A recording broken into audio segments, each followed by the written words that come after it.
जब बहादुर फड़कन लागे नाचन लगे मुच्छ के बार, कटकट बोटी गिरे खेत में उठ उठ रुंड करे तकरार। एक कुमार है दुई मर जाए, तीसरा खौफ खाए मर जाए, मरी के नीचे जिंदा लोग को ऊपर लूथ नहीं लटकाए। बुंदेलखंड के दो असीम शूरवीरों के लिए प्रशस्ति में लिखा गया है ये लोक महाकाव्य आलाखंड, जिसका एक एक छंद सुनकर रोंगटे खड़े हो जाते हैं और हम पहुंच जाते हैं वहीं युद्ध के मैदान में आला ऊदल के साथ, उसी समय जब ये घटनाएं घटित हो रही थी। नमस्कार, 92.7 बिग एफएम पर मैं आशुतोष राणा धरोहर में आज आपको सुना रहा हूं चंदेलकालीन लोक महाकाव्य आलाखंड में वर्णित रणबांकुरे आला ऊदल की अमर कहानी का दूसरा भाग। मेरी मिट्टी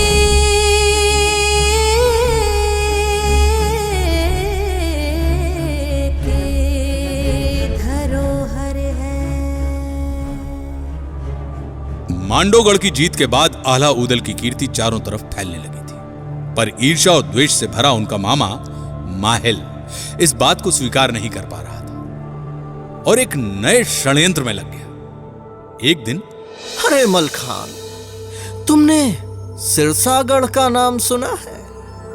सिरसागढ़? हाँ सुना तो है, लेकिन अचानक मामा जी आप। तो फिर तुम ये भी अवश्य जानते होगे कि राजा परमाल ने तुम्हारे पिता को उसका शासन सौंप दिया था।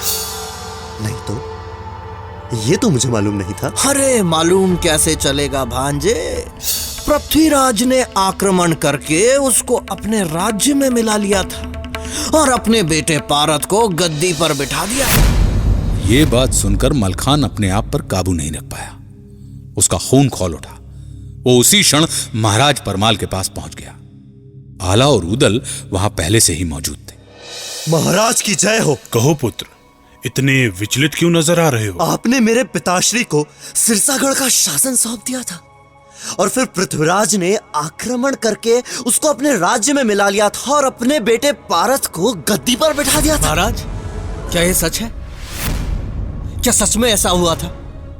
मुझे तो विश्वास ही नहीं हो रहा। ये बात तो मुझे आज तक किसी ने बताई ही नहीं।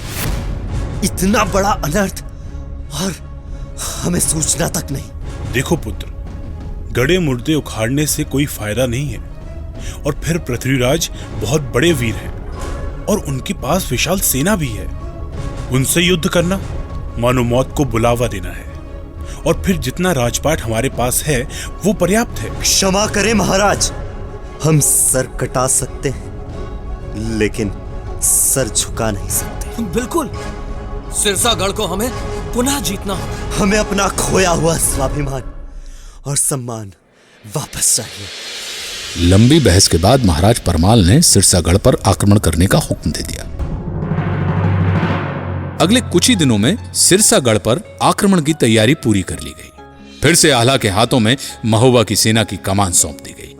एक दूत के हाथों सिरसागढ़ के राजा और दिल्ली के महाराज पृथ्वीराज चौहान के बेटे पारत को यह संदेश भेजा गया कि या तो युद्ध करो या फिर किला खाली कर दो। अकस्मात ये संदेश मिलने के बाद राजा पारत घबरा गया। उसने तुरंत महामंत्री को अपने कक्ष में बुलवा भेजा। मुझे तो कुछ समझ नहीं आ रहा है मंत्री जी। बड़ी विकट परिस्थिति है महाराज। हमारी सेना इस अकस्मात युद्ध के लिए बिल्कुल भी तैयार नहीं है, लेकिन मांडवगढ़ जीतने के बाद महोबा की सेना के हौसले आसमान को छू रहे हैं। कुछ तो करना ही होगा। इस तरह हम हाथ पे हाथ धरकर नहीं बैठ सकते। महाराज, मेरा विचार है कि महाराज पृथ्वीराज चौहान को शीघ्रातिशीघ्र इस स्थिति की सूचना भेज दी जाए। मंत्री का सुझाव मान पारथ ने अपने पिता महाराजा पृथ्वीराज चौहान को पत्र भेजा। महामंत्री, हमारे हिसाब से सेना को तुरंत सिरसागढ़ के लिए रवाना कर दिया जाना चाहिए। आपने ठीक फरमाया है महाराज। 10,000 सैनिक, सभी घुड़सवार, ताकि वे जल्द से जल्द सिरसागढ़ पहुंचकर मोर्चा संभाल सके। सेनापति चामुंडा राय, आप कल तड़के ही सिरसागढ़ के लिए कूच करें। जो आज्ञा महाराज। महाराजा पृथ्वीराज चौहान के आदेश अनुसार उनकी सेना का रणनायक चामुंडा राय 10,000 सैनिकों की फौज लेकर सिरसागढ़ की ओर रवाना हो गया। इधर महोबा की सेना सिरसागढ़ की सीमा तक पहुंच गई थी और अगले ही दिन प्रातःकाल आल्हा के नेतृत्व में महोबा की सेना ने सिरसागढ़ पर आक्रमण कर लिया। पारस भी अपनी सेना के साथ तैयार थे। रणभेरियां बज उठी थी। युद्ध आरंभ हो चुका था। 6 दिनों तक घनघोर घमासान युद्ध होता रहा और कोई निर्णय न निकला कि घोड़ा बिचला था ऊदल का, जिसमें बहे हजारों ज्वान, आधी जमुना में पानी बहे, आधी बहे रकत की धार। और फिर 7वें दिन ऊदल ने तलवार मारकर पारथ को घायल कर दिया। घायल पारथ ने युद्ध क्षेत्र से भागकर अपनी जान बचाई। यह साफ हो गया था कि जब तक महाराज पृथ्वीराज चौहान की सेना नहीं पहुंचती तब तक महोबा की सेना से पार पाना कठिन है कि बड़े लड़ैया महोबा वारे इनकी मार सही न जाए। खुशकिस्मती से चामुंडा राय अपने 10,000 जांबाज सैनिकों के साथ सिरसागढ़ पहुंच चुका था। चामुंडा राय को लगता था कि वो अपनी इतनी बड़ी फौज के साथ महोबा के कुछ मामूली से सैनिकों को आराम से परास्त कर देगा। और अगले दिन उसने व्यू रचना के तहत आला और ऊदल को चारों तरफ से घेर लिया। चामुंडा राय के सैनिकों से अपने आप को घिरा देखकर ऊदल ने ललकार कर चामुंडा राय से कहा, "अरे चढ़ा! जाकर कह देना पृथ्वीराज चौहान से कि पुड़ी कचौड़ी जान न मिल है, 12 मास चले तलवार।" और फिर भीषण युद्ध आरंभ हुआ। आल्हा ऊदल की युद्ध नीति और पराक्रम के सामने सिरसागढ़ की एक न चली और चामुंडा राय को पारथ को साथ में लेकर सिरसागढ़ का किला छोड़कर भागना पड़ा। महोबा के वीर रणबांकुरे एक बार फिर से विजयी हुए थे कि बड़े लड़ैया महोबा वारे इनकी मार सही न जाए। एक को मारे दुई मर जाए, तीसरा खौफ खाए मर जाए, मरे के नीचे जिंदा लुक गौ, ऊपर लोथ लई लटकाए। सिरसागढ़ की लड़ाई जीतने के बाद आला ऊदल का ओहदा बहुत ऊंचा हो गया था। ना केवल महोबा बल्कि पूरे भारतवर्ष में इनकी शूरता के नाम का डंका बज रहा था। राजा परमाल भी इस विजय से बहुत प्रसन्न थे। उन्होंने मलखान को सिरसागढ़ का प्रभारी बना दिया। लेकिन माहिल इस बात से खिन्न था और वो मन ही मन सोचने लगा कि क्या किया जाए कि आला ऊदल की ये कीर्ति, ये यश अपयश में बदल जाए। एक दिन आला और ऊदल को एक गंधर्व ने 5 घोड़े दिए जिनका नाम था पक्षीराज, मृगराज, राजसुजान, पवनवेग और मनवेग। ये घोड़े इतनी तीव्रता से भागते थे कि लोगों को लगता था कि ये घोड़े हवा में उड़ रहे हैं, अधर में चल रहे हैं। आला ऊदल इन घोड़ों को युद्ध के लिए तैयार करने लगे और माहिल को एक तरकीब सूझ गई। वे सीधे रनिवास में जाकर अपनी बहन मलहना से मिले और मलहना के कान भरने लगे। बहना, प्यारी बहना, सुनाई दे रहा है कि आल्हा ऊदल ने घोड़े खरीदे हैं, बेशकीमती घोड़े। लेकिन मैं इस बात से चिंतित हूं कि अचानक ऐसे घोड़े खरीदने की क्या दरकार। मुझे तो दाल में कुछ काला नजर आ रहा। इसमें काला क्या है भैया? युद्ध के लिए तो घोड़े हमेशा खरीदे जाते हैं। कितनी भोली है मेरी बहना। ये घोड़े युद्ध के लिए नहीं खरीदे गए। युद्ध के लिए नहीं खरीदे गए तो फिर किस लिए? अब बहना मेरे मुंह से झूठ ना निकले, लेकिन जहां तक मेरे गुप्तचरों ने बतलाया है कि आल्हा ऊदल के मन में खोट, ये दोनों महाराज और ब्रह्मा को मारकर गद्दी पर कब्जा करना चाहते हैं, तभी ये घोड़े इकट्ठे कर रहे हैं। ये आप क्या कह रहे हैं भैया? नहीं, ये सच नहीं हो सकता। बहन, मन तो मेरा भी चाहता है कि ये बात झूठ हो, लेकिन कहीं अगर ये बात सच निकली तो फिर उस दिन हम क्या कर पाएंगे। इसीलिए उचित तो यही होगा कि तुम महाराज को इस बात से अभी अवगत कराओ। हाँ, आप उचित ही कह रहे हैं। मैं अभी जाके बात करती हूँ महाराज से। मलहना आला ऊदल को अपने सगे बच्चे से अधिक प्रेम करती थी, लेकिन इधर माहिल की बातों ने मलहना के मन को दूषित कर दिया। आखिर वो एक पतिव्रता पत्नी थी और मां भी थी। कहते हैं ना कि घुटने हमेशा पेट की तरफ ही मुड़ते हैं और मां ममता में अंधी हो जाती है। मलहना को महोबा के सिंहासन पर मंडराते खतरे अचानक नजर आने लगे और वे राजा परमाल के पास पहुंच गए। नहीं नहीं महारानी, आप बहुत बड़ी भूल कर रही हैं। ऐसा आप विचार भी कैसे कर सकती हैं? आला उदल दोनों ही स्वामी भक्त हैं।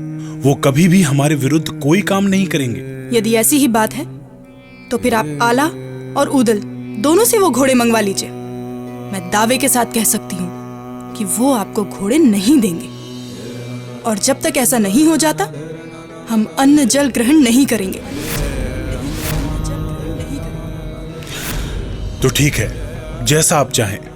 राजा परमाल ने आला को बुलाने का फैसला किया। यह खबर मिलते ही आला उदल राजा परमाल के पास पहुंच गए। राजा परमाल ने उनसे पूछा कि ये घोड़े कहां से मिले।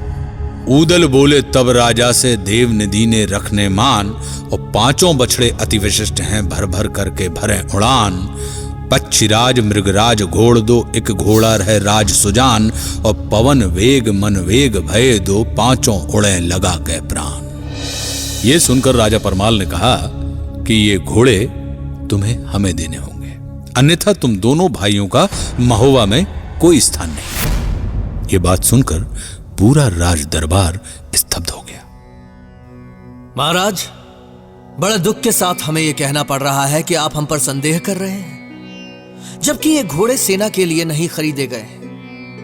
हमें नहीं पता कि आपको अचानक क्या हो गया, लेकिन संदेह के इस वातावरण में हमारा दम घुटता है। हमें आज्ञा दीजिए महाराज। राज दरबार से निकलकर आला सीधे अपनी मां देवलदे के पास पहुंच गए। मां, जिन्हें हमने हमेशा पिता समान समझा, उन्हें ही आज हम पर विश्वास नहीं। जिस राज्य के लिए हमारे पिता और काका ने अपने प्राणों की आहुति दे दी, वही राज्य हमसे स्वामी भक्ति का प्रमाण मांग रहा है। अब हमारा यहां एक पल भी ठहरना मृत्यु समान है। पुत्र, जब समय संबंधों से ज्यादा प्रबल हो जाए, तब समय के बताए रास्ते पर ही चलना उचित होता है। न जाने किस ठोर पर जाकर रुकेगी हमारी जीवन की नाव, लेकिन संबंधों को एक अवसर अवश्य मिलना चाहिए। एक बार और अंतिम बार पुत्र, तुम महाराज से जाके मिल लो। हो सकता है कि उनका मन बदल जाए और फिर वे तुम्हें स्वीकार भी कर लें। माता से आशीर्वाद लेकर आला राजा परमाल के पास पहुंचे। राजा परमाल ने उनके सामने 3 शर्तें रखी। माता देवलदे से सलाह मशवरा करने के बाद जब आला उदल राजमहल पहुंचे तो पूरा दरबार भरा हुआ था। आला उदल ने राजा को माता की कही हुई बातें दोहराई। बातों को सुनकर राजा परमाल आला उदल से बोले, यदि तुम राज्य में खाओगे तो गोमांस खाओगे, अगर पानी पियोगे तो गाय का रक्त पियोगे, यदि स्त्री के साथ सोते हो तो बहन के साथ सोओगे। राजा परमाल के मुंह से ऐसी युक्ति सुनने के बाद आला क्रोधित हो उठा और तुरंत वहां से निकल गया। उदल ने अपनी पकड़ी और गहने उतार कर फेंक दिए। क्रोधित आला उठकर चलवा पूरब तुरंत की पहुंचो जाए और उदल बोलो, तब राजा से पगड़ी गहना तरी तुम्हार। भादों की आधी रात थी, घनघोर वर्षा हो रही थी। आला उदल अपनी मां देवलदे को लेकर महोबा नगरी को छोड़कर किसी अज्ञात स्थान की ओर चल पड़े। पूरे महोबा नगर वासियों के लिए यह एक बहुत ही दुखदायी और करुण दृश्य था।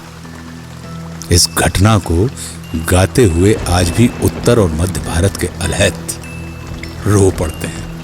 नैना नैना आंसू ढारे, दया न कहूँ ठाव देखाए। आल्हा चली भय, उदल चली भय, जैसे राम लखन चली जाए।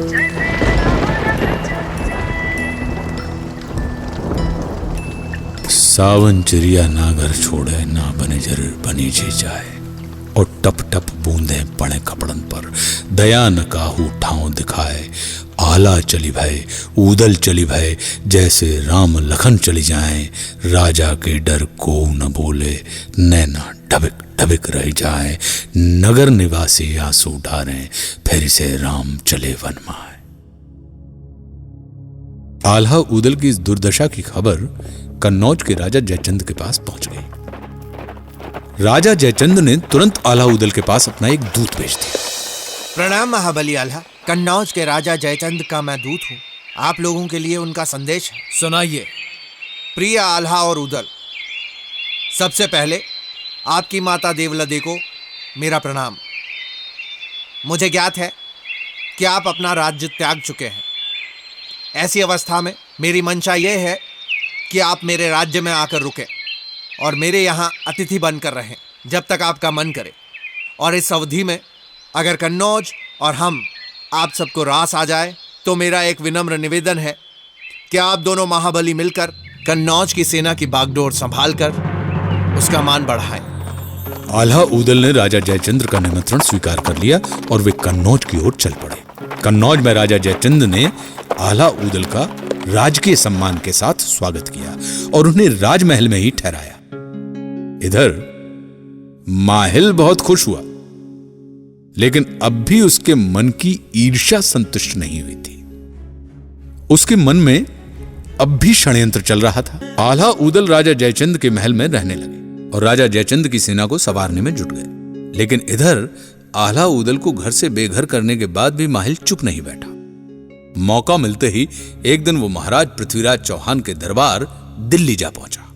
क्षमा करें महाराज, किंतु मुझे लगता है कि सिरसागढ़ का बदला लेने के लिए आप सिरसागढ़ पर नहीं, महोबा पर हमला कीजिए और महोबा को अपने कब्जे में ले लीजिए।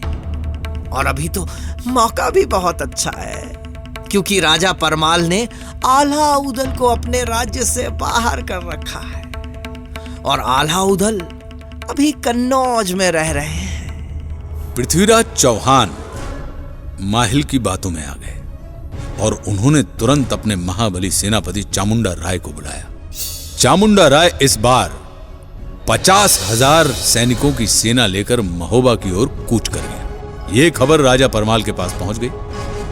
उन्होंने तुरंत राजकुमार ब्रह्मा को बुला दिया। बेटा ब्रह्मा, स्थिति बहुत नाजुक है। हालात को देखते हुए तुम्हारा क्या विचार है? महाराज, आल्हा ऊदल को आप बुला लीजिए। गलती आपकी है, इसलिए स्वीकार भी आप ही को करना चाहिए।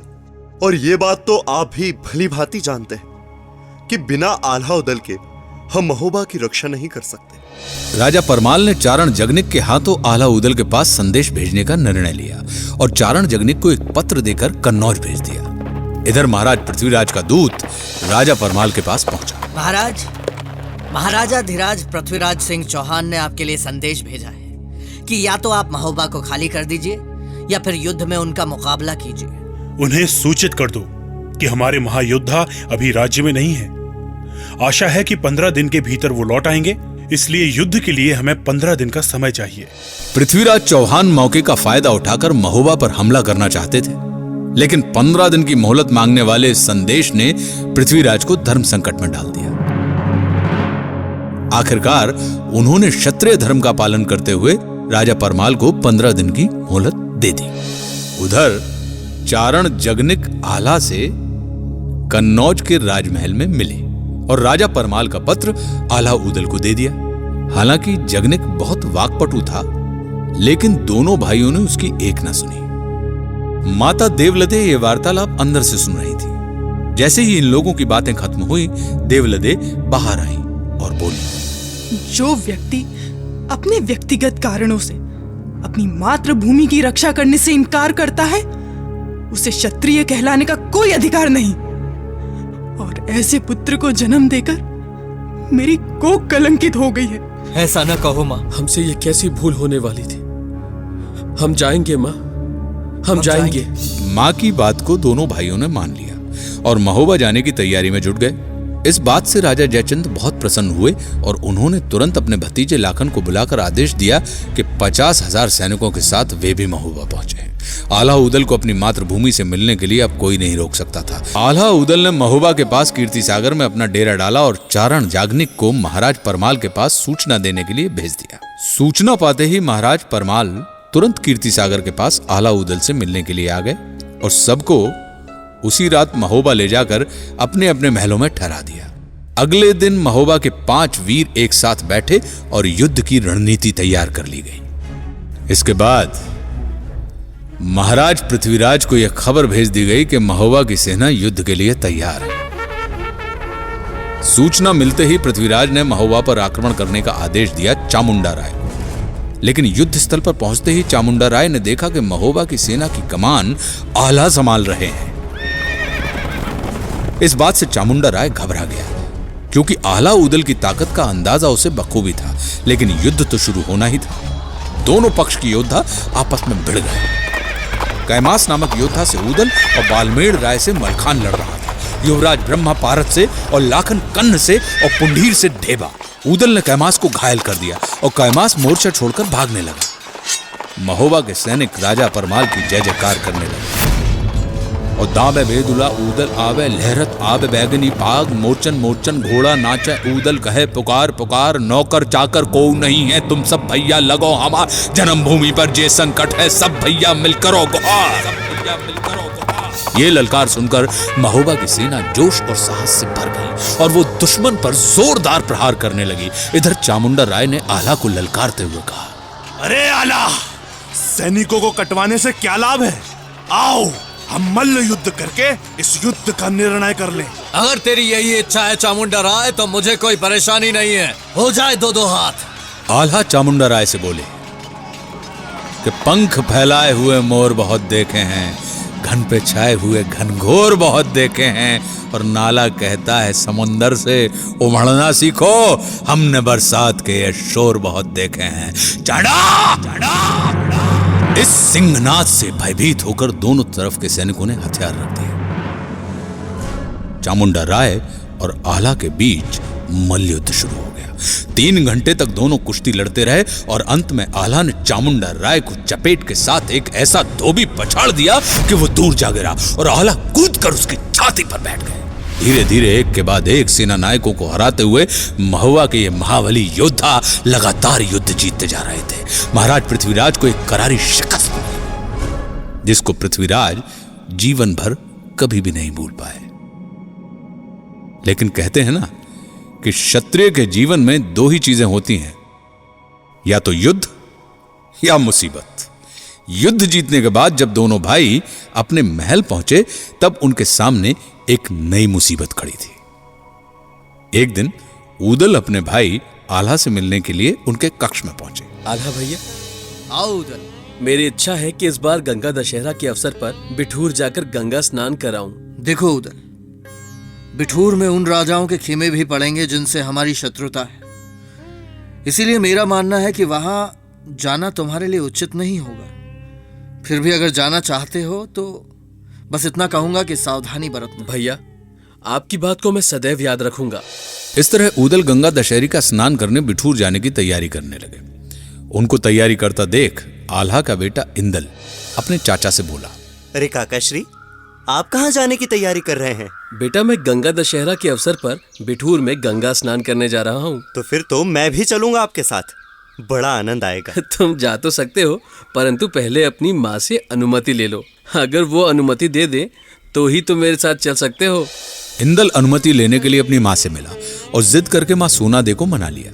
अब चचा भतीजा बिठूर की ओर कूच कर गए। उदल ने नदी किनारे रेत पर एक सुंदर जगह चुनकर अपना डेरा जमाया और तंबू शामियाना गाड़ दिया। गंगा दशहरे के पावन अवसर पर दोनों चचा भतीजे ने शांति से स्नान किया और स्नान खत्म कर खेमे की ओर लौटने लगे कि तभी इंदल ने कहा, काकाश्री, आपकी आज्ञा हो तो क्या मैं थोड़ा मेले में घुमाऊं? हाँ हाँ, बिल्कुल घुमाओ।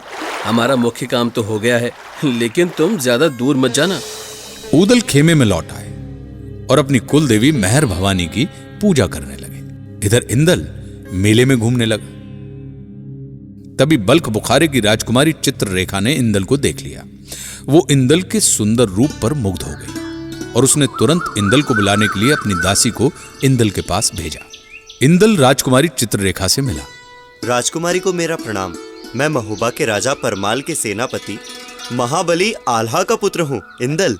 ये तो बड़ी ही खुशी की बात है, या फिर यूं कहिए कि संयोग की बात है कि आप महाबली आल्हा के सुपुत्र हैं। हमने आपको खेमे के सामने से जाते हुए देखा था, बस फिर क्या था, हम आप पर मुग्ध हो गए। जी मुझे खुशी है कि आपको मैं अच्छा लगा। ऐसे में यदि ये राजकुमारी आपसे स्वयंवर रचाना चाहे तो कोई गलत बात तो नहीं? ये आप कैसी बातें कर रही हैं? स्वयंवर रचना मेरे लिए संभव नहीं है, क्षमा करें, मैं चलता हूं। चित्ररेखा की लाख कोशिशों के बावजूद इंदल चित्ररेखा से स्वयंवर रचाने के लिए राजी नहीं हुआ। तब चित्ररेखा ने सिपाहियों को बुलवाया और इंदल को कैद कर लिया। साथ ही साथ उसने आदेश दिया, इस बात की गोपनीयता बरकरार रहे। मेरे माता पिता को भी इस बात की खबर न हो। अगर किसी ने भी मुंह खोला तो उसका परिणाम अच्छा नहीं होगा। इधर उदल अपने डेरे पर इंदल का इंतजार कर रहे थे। उदल को जब पता चला कि इंदल लापता है तो वे विचलित हो गए। उन्होंने पूरा मेला छान मारा। बदकिस्मती से उस मेले में माहिल ने अपना खेमा जमाया हुआ था। माहिल को इंदल के लापता होने की खबर मिल गई। यह सुनते ही माहिल एक पल भी मेले में नहीं रुका और सीधा महोबा में आला के पास पहुंच गया। देखो आला, उदल की कोई संतान नहीं है, इसीलिए वो सोचता है कि उसके हिस्से की सारी संपत्ति इंदल ले लेगा और वो इस नीच सोच की वजह से इंदल से जलता है और इसी वजह से वो इंदल को बहला फुसला कर बिठूर ले गया, जहां उसने इंदल की हत्या कर दी। वो तुम्हारा सगा भाई हो सकता है भांजे, पर अफसोस अफसोस लोभ कभी अपना पराया नहीं देखता। इंदल की हत्या की बात सुनते ही आला बौखला गए। आला उदल को अपने बेटे से ज्यादा प्यार करते थे, पर इस घटना ने उन्हें अंदर तक झकझोर दिया। माहिल की इस हरकत से अनजान उदल अपने भाई के पास पहुंच गए और भैया अनर्थ हो गया है। बिठूर के मेले में इंदल कहीं खो गया है। हम क्षमा चाहते हैं। मैंने पूरा मेला छान मारा पर फिर भी। नीच! मेरे बेटे की हत्या करने के बाद तू मेरे पास क्षमा मांगने आया है और ये मनगढ़ंत कहानी सुनाकर हमें बहकाने की कोशिश कर रहा है। तू वीर नहीं, हत्यारा है। ये कहते ही आला ने अपने भाई उदल को पीटना शुरू कर दिया। उदल के लिए आला पिता से बढ़कर थे। उन्होंने मुंह बंद करके सब सहन किया। ये सब देखकर सोनादे अपने आप को रोक नहीं सकी और उन्होंने आला का हाथ पकड़ लिया और उदल को छोड़ने के लिए गिड़गिड़ा। स्वामी रुक जाइए स्वामी, आप ऐसा पाप ना करें। आपके छोटे भाई ने क्या क्या नहीं किया है आपके लिए। रुक जाइए स्वामी, ऐसा अनर्थ ना करें। ये मेरा भाई नहीं है, मेरे बेटे का हत्यारा है। कोड़े की मार से बुरी तरह घायल उदल ने अपनी भाभी से कहा, भाभी मैं सच कह रहा हूँ भाभी, मैंने इंदल को नहीं मारा। पता नहीं वो मेले में कहाँ खो गया। मैंने उसे बहुत ढूंढा पर फिर भी वो नहीं मिला। कम से कम आप मेरा विश्वास करो। सोनादे ने आला को समझाया, हम तुम रही बे जय दुनिया में इंदल पैर ही मिलेंगे आए और कोक के भाई को तुम मारत ऐसी तुम्हें मुनासिब ना है। जोड़ी बनी रहे दंपत की, बेटा होत न लागे देर और भैया गए तो फिर न मिल है देवर मेरो लड़ेता शेर। ओ काहे रूठ गए हो स्वामी, काहे लखन को मारे राम और भैया विपत बटैया होते गाढ़े दिन में आवे काम। आला ने हाथ रोक लिया, लेकिन फिर उसने जल्लादों को आदेश दिया, इसे यहां से उठाकर जंगल में ले जाओ और इसे मारकर इसकी लाश को फेंक दो। ऐसे धोखेबाज की लाश को तो जानवर भी नहीं खाएंगे। जल्लाद उदल को लेकर जंगल की ओर चल पड़े। पीछे पीछे सोनादे भी आ गई और थोड़ी दूर पहुंचते ही सोनादे ने जल्लादों को रोक दिया। रुकिए, आप लोग इन्हें यहीं छोड़ दीजिए और सेनापति आला को इस बात का पता नहीं चलना चाहिए। उन्हें सिर्फ ये बता दें कि उन्होंने जैसा कहा था वैसा ही किया गया है। जब उनका गुस्सा शांत होगा वो भी अपने भाई के लिए व्याकुल हो जाएंगे। अब आप सब यहाँ से जा सकते हैं। सोनादे लौट आई और ऊदल को जल्लादों ने जंगल में छोड़ दिया। जंगल में ऊदल भटकने लगे। वो समझ नहीं पा रहे थे कि ये क्या हो रहा है उनके साथ। ऊदल जंगल में भटकते हुए अपनी ससुराल नरवरगढ़ पहुंच गए। वहां ऊदल अपने साले युवराज मकरंद राय से मिले और पूरी कहानी उसको बताई। मुझे नहीं मालूम कैसे, पर यह सच है कि बिठूर के मेले में इंदल कहीं खो गया है। ऐसा होना तो संभव नहीं लगता। इंदल इतना बच्चा भी नहीं कि खो जाए। मुझे लगता है कि किसी ने उसे अगवा किया होगा। आप चिंता न करें, मैं अवश्य कुछ करता हूं। अब ऊदल गुप्त रूप से राजमहल में रहने लगे थे और मकरंद ने चारों ओर इंदल को ढूंढने के लिए अपने गुप्तचर भेज दिए थे। कुछ दिन बाद एक गुप्तचर आकर मकरंद से मिला। राजकुमार की जय। सूचना है कि बल्क बुखारे की राजकुमारी चित्रलेखा ने इंदल को बंदी बनाकर रखा है, और ये सूचना एकदम सटीक है क्योंकि राजकुमारी की दासी के हवाले से इस बात की पुष्टि हुई है। बहुत अच्छे, बहुत खूब। ये बात मकरंद ने ऊदल को बताई और बलख बुखारे पर हमला बोल दिया। ये खबर मिलते ही बलख बुखारे के राजा घबरा गए और उन्होंने तुरंत अपना दूत भेजा मकरंद के पास। राजकुमार, महाराज ये जानना चाहते हैं कि युद्ध का कारण क्या है। उनसे कहो कि उनकी बेटी राजकुमारी चित्रलेखा ने मोहबा के राजा परमाल के सेनापति वीरवर आल्हा के पुत्र को बंदी बना रखा है। अगर वो इंदल को लौटा देंगे तो हम युद्ध नहीं करेंगे। ये बात सुनकर बलख बुखारे के राजा ने मकरंद और ऊदल को अपने दरबार में आमंत्रित किया। दोनों जब पहुंचे तो उनकी बहुत आवभगत की गई।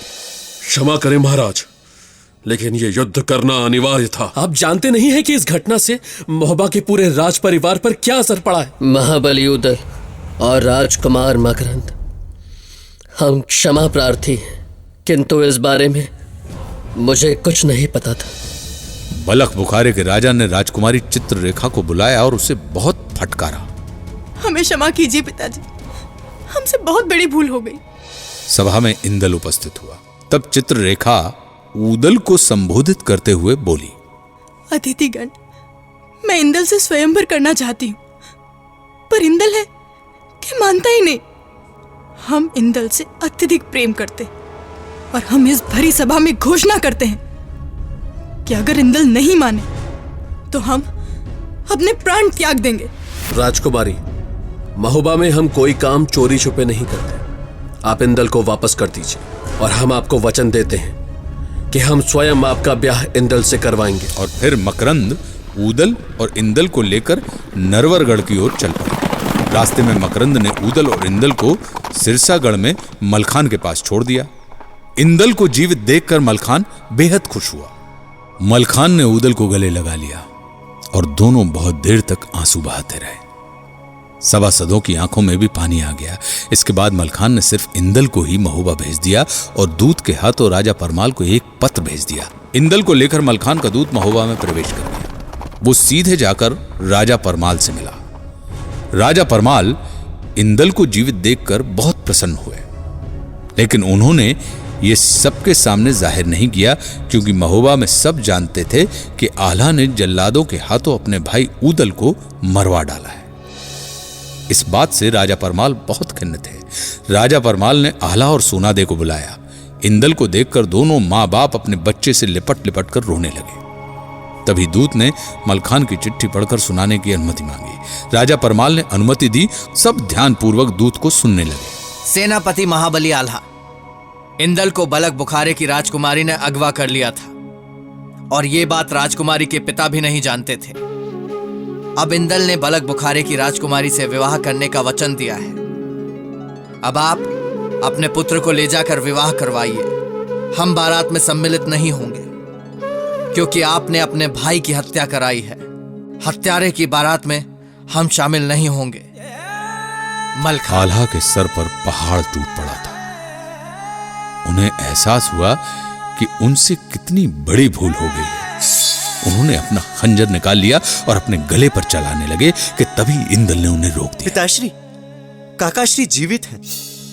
और मलखान काकाश्री के पास सकुशल है। ये बात सुनते ही सब लोग एकदम चौंक गए।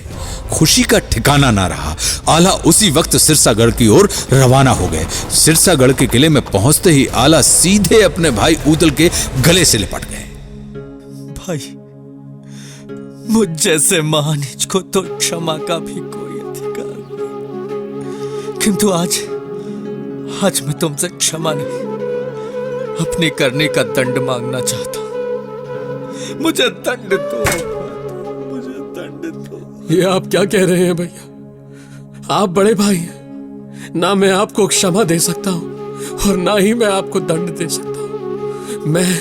मैं तो केवल आपसे यही मांग सकता हूं कि एक बार फिर मुझे अपने चरणों में जगह दे दीजिए। और दोनों भाई एक दूसरे से लिपटे रहे। कहते हैं कि उस दिन भाइयों के इस प्रेम को देखकर स्वर्ग के देवताओं ने भी फूल बरसाए थे। स्वस्ति न इंद्रो वृद्धश्रवाः, स्वस्ति न पूषा विश्ववेदाः, स्वस्ति न साक्षर्यो वरिष्ठनेमिः, स्वस्ति नो बृहस्पतिर्दधातु, स्वस्ति नो बृहस्पतिर्दधातु, स्वस्ति नो बृहस्पतिर्दधातु। इधर महाराज पृथ्वीराज ने कन्नौज के राजा जयचंद की बेटी संयोगिता का हरण करके उससे शादी कर ली थी। तभी से राजा जयचंद पृथ्वीराज के दुश्मन बन चुके थे। और जब पृथ्वीराज ने महोबा पर चढ़ाई की तब राजा परमाल भी पृथ्वीराज के दुश्मन बन गए। जैसा कि प्रचलित है कि शत्रु का शत्रु मित्र होता है। अपनी बेटी के साथ जो हुआ उसका बदला लेने के लिए राजा जयचंद ने पृथ्वीराज की बेटी बेला से राजा परमाल के बेटे राजकुमार ब्रह्मा का बलपूर्वक विवाह करवा दिया। लेकिन इस विवाह के संपन्न होने के बाद पृथ्वीराज की सेना वहां पहुंच गई और बेला को लेकर वे दिल्ली चले गए। इसलिए विवाह तो हो गया था पर वधू ससुराल नहीं पहुंच सकी थी। बाद में आल्हा ऊदल ने यह निर्णय लिया कि दिल्ली पर आक्रमण करना जरूरी है ताकि रानी बेला को दिल्ली से महोबा लाया जा सके, और एक संदेश पृथ्वीराज चौहान के पास भेज दिया। पृथ्वीराज चौहान ने युद्ध की चुनौती स्वीकार कर ली। उन्होंने सेना नायक चामुंडा राय को भी समझाया और एक बार फिर रणभूमि में महोबा और दिल्ली की सेनाएं आमने सामने खड़ी थी। देखते ही देखते दोनों पक्षों ने एक दूसरे पर घनघोर आक्रमण कर दिया और घमासान लड़ाई शुरू हो गई। कहते हैं कि भारत के इतिहास में ऐसा युद्ध पहले कभी नहीं देखा गया था। हाथी, घोड़े, तलवार, भाला, ताशे, नगारे, लोग आज भी इस युद्ध की तुलना कुरुक्षेत्र के युद्ध से करते हैं। बहरहाल लड़ाई करते हुए ऊदल पृथ्वीराज के सामने पहुंच गया और दोनों के बीच घमासान युद्ध हुआ और पृथ्वीराज घायल हो गए। पृथ्वीराज को बचाने के लिए चामुंडा राय आदि वीरों ने ऊदल पर एक साथ कई तरफ से मिलकर हमला कर दिया। इतने सारे लोग एक साथ प्रहार करने लगे, लेकिन ऊदल ने भी घुटने टेकना नहीं सीखे थे। ऊदल आज अपने पूरे शबाब पर था और घोड़ा बिचला था ऊदल का, जिसमें बहे हजारों जवान और आधी जमुना में पानी बहे, आधी बहे रकत की धार। एक को मारा दुई मर जाए, तीसरा खौफ खाए मर जाए, और मरे के नीचे जिंदा लोग गहू पर लोथ नहीं लटकाए। ऊदल पर आज भैरवी सवार थी। ऊदल आज अपने आप को बचाने की कोशिश नहीं कर रहा था, बल्कि ऐसा लग रहा था कि ऊदल अपने प्राणों का उत्सर्ग करने के लिए मचल रहा है। ऊदल लगातार एक के बाद एक चामुंडा राय और उसके सैनिकों को ऊपर प्रहार करते रहे। चामुंडा राय बहुत घबरा गया था और उसने बदहवास होकर अपने हाथ के भाले को ऊदल की तरफ फेंक दिया और वह भाला सीधा ऊदल के सीने को चीरता हुआ भूमि में गिर गया। ऊदल वीरगति को प्राप्त हुआ। ऊदल को हत देखकर ब्रह्मा भौचक रह गया और चामुंडा राय ने इस मौके का फायदा उठाकर ब्रह्मा के ऊपर तलवार से वार किया और ब्रह्मा भी वीरगति को प्राप्त हुआ। लेकिन ब्रह्मा ने मरने से पहले दिल्ली के कई वीरों को ढेर कर दिया था। अंत में आल्हा चामुंडा राय पर आक्रमण करने के लिए निकले। एक के बाद एक दिल्ली की सेना के वीर आल्हा के हाथों मारे जाने लगे। चामुंडा राय भाग गया, लेकिन इस युद्ध में आल्हा भी घायल हो चुके थे और समर भूमि में एक और गिर पड़े थे। युद्ध समाप्त हो गया था। दोनों तरफ भारी नुकसान हुआ था। इन लाशों के ढेर में पड़े दिल्ली के सामंत संयम राय के कानों में महाराज पृथ्वीराज चौहान के कराने की आवाज पड़ी। उसने देखा कि समर भूमि में महाराज पृथ्वीराज चौहान निःशक्त पड़े हैं और उनके शरीर का मांस गिद्ध नोच कर खा रहे हैं। सामंत संयम राय धीरे धीरे रेंगते हुए पृथ्वीराज चौहान के पास पहुंचे। जमीन से कटार उठाकर उन्होंने अपने शरीर के मांस को काट काट कर गिद्धों को खिलाना शुरू कर दिया। और इस प्रकार स्वामी भक्त सामंत संयम राय ने अपने नरेश पृथ्वीराज चौहान को बचा लिया। कहा जाता है कि समर भूमि में पड़े आल्हा को उस समय के प्रसिद्ध संत परम गुरु बाबा गोरखनाथ अपने साथ उठाकर अपने अखाड़े में लेकर चले गए। कहा जाता है कि आल्हा ने नाथ पंथ स्वीकार कर लिया था। एक मान्यता और है कि आल्हा अपनी कुल देवी मैहर माता के बहुत बड़े भक्त थे। लोग कहते हैं कि आज भी मैहर माता के ऊपर सबसे पहला पुष्प महावीर आल्हा के द्वारा ही चढ़ाया जाता है। एक और किंवदंती के अनुसार आल्हा का संबंध द्वापर युग से जोड़ा जाता है। आल्हा को बर्बरीक का अवतार माना जाता है। बर्बरीक कौन थे? महाबली भीम के पुत्र घटोत्कच के पुत्र का नाम बर्बरीक था। जब महाभारत का युद्ध शुरू होने लगा तो भगवान श्री कृष्ण ने पांडव पक्ष के सभी योद्धाओं को अपने पास बुलाया और उनसे पूछा कि इस भीषण युद्ध को कौन योद्धा अपने पौरुष की दम पर कितने जल्दी समाप्त कर सकता है। तो किसी ने कहा कि 5 दिन, किसी ने कहा 10 दिन, किसी ने कहा 1 दिन। लेकिन जब घटोत्कच पुत्र बर्बरीक को बुलाया गया तो बर्बरीक ने कहा कि मैं सिर्फ एक बाण से संपूर्ण युद्ध को समाप्त कर सकता हूं। तो भगवान कृष्ण ने बर्बरीक से पूछा कि इस युद्ध में तुम किसकी तरफ से युद्ध करोगे। तो बर्बरीक ने कहा कि मेरी मां का आदेश है कि जो कमजोर पक्ष हो तुम उसकी तरफ से ही अपनी शक्ति का प्रदर्शन करना। भगवान ने कहा कि तुम हमें बताओ कि कैसे एक बाण से तुम संपूर्ण युद्ध का समापन कर सकते हो। बर्बरीक ने अपने धनुष की प्रत्यंचा पर सिंदूर लगाई और उन्होंने एक पेड़ की तरफ इंगित कर कर भगवान कृष्ण से कहा कि मैं इस प्रत्यंचा को छोड़ूंगा और इस सिंदूर की एक एक बूंद ये सारे के सारे वृक्ष के पत्ते पर आ जाएगी। जहां जहां इस सिंदूर की बूंद को आप देखेंगे मेरा बाण उस पत्ते पत्ते को छेदते हुए जाएगा। भगवान कृष्ण ने परीक्षा के लिए उस वृक्ष के एक पत्ते को अपने पैर के नीचे दबा के रख लिया। इधर बर्बरीक ने प्रत्यंचा छोड़ी और उस वृक्ष के एक एक पत्ते पर वह चिन्ह अंकित हो गया। भगवान कृष्ण ने बहुत चुपचाप पैर के नीचे दबे हुए पत्ते को देखा तो वह पत्ता भी चिन्हित था और तत्काल ही भगवान कृष्ण ने सुदर्शन चक्र उठाया और बर्बरीक का सर धड़ से अलग कर दिया। घटोत्कच रोषित हो गया, भीम दुखी हो गए। तब भगवान श्री कृष्ण ने कहा कि इसकी मां ने कहा था कि ये अशक्त की तरफ से लड़ेगा, तो यदि ये तुम्हारी तरफ से लड़ता तो दुर्योधन अशक्त हो जाता, फिर ये दुर्योधन के पास चला जाता तो पांडव अशक्त हो जाते, फिर ये पांडवों के पास आता तो दुर्योधन अशक्त हो जाता। तो इसलिए बर्बरीक की बराबरी का कोई योद्धा इस काल में नहीं है। मैं बर्बरीक को लड़ने का मौका अवश्य दूंगा, लेकिन बर्बरीक को 1 युग तक इंतजार करना पड़ेगा। बर्बरीक, तुम्हारी बराबरी के योद्धा तुम्हें कलयुग में मिलेंगे। कहा जाता है कि आल्हा बर्बरीक के अवतार है। तो ये कहानी थी आल्हा ऊदल की। धरोहर में मैं आशुतोष राणा उपस्थित होऊंगा आपके दरबार में अगले हफ्ते एक और नई कहानी नए किरदारों के साथ, सिर्फ 92.7 बिग FM पर। मेरी मिट्टी